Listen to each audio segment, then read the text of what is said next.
ఇప్పుడు డీజిల్ గురించి చూద్దాం.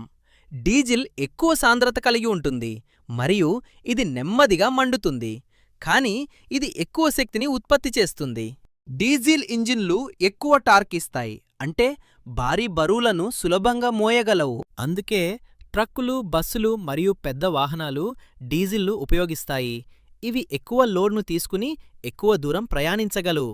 మరొక ముఖ్యమైన విషయం ఏమిటంటే, డీజిల్ ఇంజిన్లు సాధారణంగా పెట్రోల్ ఇంజిన్ల కంటే ఎక్కువ మైలేజ్ ఇస్తాయి. సింపుల్గా చెప్పాలంటే, వేగం మరియు స్మూత్ డ్రైవ్ కోసం పెట్రోల్, శక్తి మరియు ఎక్కువ మైలేజ్ కోసం డీజిల్ ఉపయోగిస్తారు. ఇప్పుడు మీకు క్లియర్గా అర్థమైంది కదా, పెట్రోల్ మరియు డీజిల్ మధ్య అసలు తేడా ఏమిటో.